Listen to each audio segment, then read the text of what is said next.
So before you board that plane that will take you to the United States of America, plan for these five things.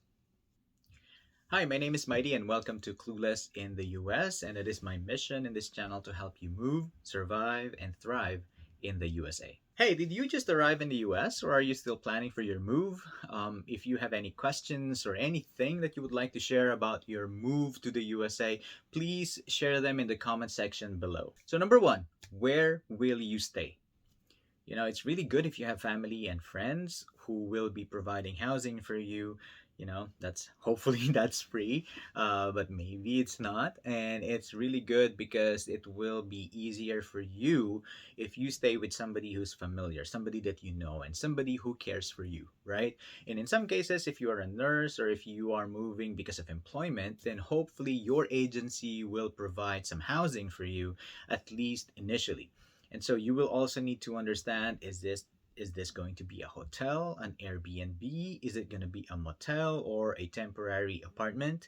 If you don't know the answer to that, go back to your employer to check what they are providing you for housing when you arrive in the USA. And an important thing to consider as well is how long will you be able to stay in this initial housing or arrival housing before you need to look for your own apartment. And if you have family and friends, sometimes the reality is they also have bills to pay and they will also, they have their own expenses and they may not be able to accommodate you for a very long time. So that's something that you also need to consider and plan for. Secondly, how will you move around? And the very first thing that you need to understand is you will need transportation from the airport to wherever your housing will be. So, is that going to be a taxi, an Uber, Lyft, or is that going to be by bus? And this will also impact the number of luggage or baggages that you are going to bring with you. In any case, you will only have two or three big luggages or boxes that you can bring with you. So, so from the airport to your housing, how will you go there? Will your employer arrange that for you, or will somebody pick you up and take you to your housing? So you also need to clear that. Um, for longer term transportation for your work, how are you going to move around? Will you need to rent a car? And by the way, if you're going to rent a car, you can actually use your driver's license from your home country for 30 days in most states in the USA. But you need to do your research and make sure that that is the case. And by the way, you also need to make sure that your license has is either in English or has English translation so that you can use it in the US. Otherwise, you may need to get like an international driver's license, and that's available in most countries around the world.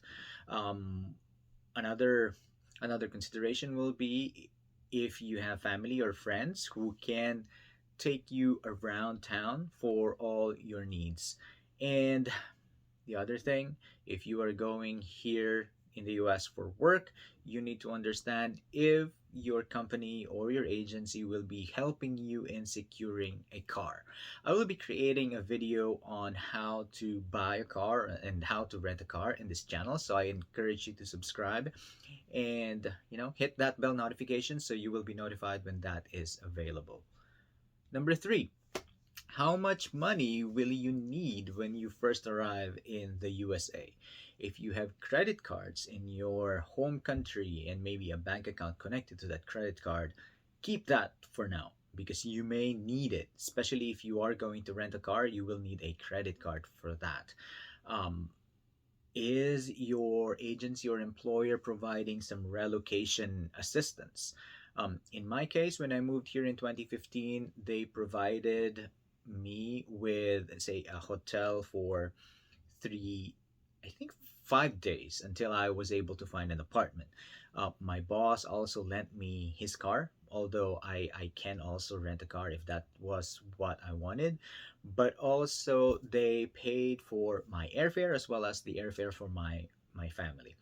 All right. And you also need to plan for how much you will need before you get your first paycheck.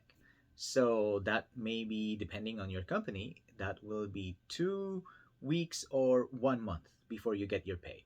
And so if you are wondering how much expenses you will need, you will need to ask your employer. Maybe they can give you an estimate. Or maybe if you want to have like a more robust set of expenses, I have created a video for a resource that calculates how much expenses you can expect to have on a monthly or annual basis. So I will link that video in the description below, and also here, or maybe here. I'm not so sure, but either here, this side of the video on YouTube. But a good rule of thumb is to bring with you 1 month's worth of expenses. So maybe that will be anywhere between 3,000 to 7,000 US dollars. If you know for sure that you are going to get your salary within the first 2 weeks of arriving in the US, then just bring expenses for 2 weeks, and maybe $2,000 or even $1,000 will be enough for that. Number four, prepare for the weather. So you need to check weather.com or check the forecast in the country where, I mean, not the country, the state and the city where you will be arriving at. If you are in the Midwest or in the northern part of the US, then and it's in the winter months, it's gonna be cold. Cold like you would never imagine. Especially for me who comes from the Philippines. I have never had an idea of what winter is like. So pack your clothes, and if you don't have any winter weather clothes, expect to buy new ones when you arrive.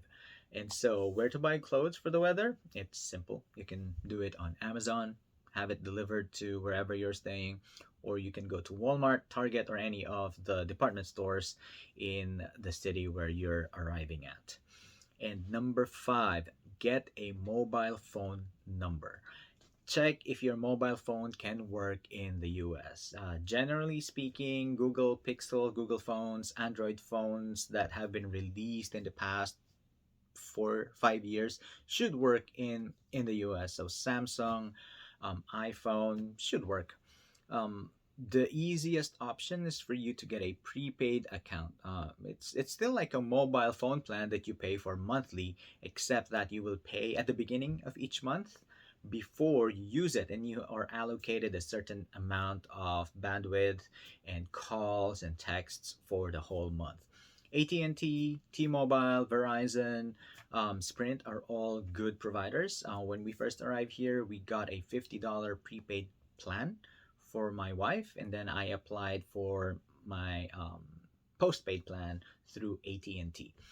And it can be expensive to move and live in the US, and if you want to find out how much exactly you will spend on a monthly basis, then check out this video right here.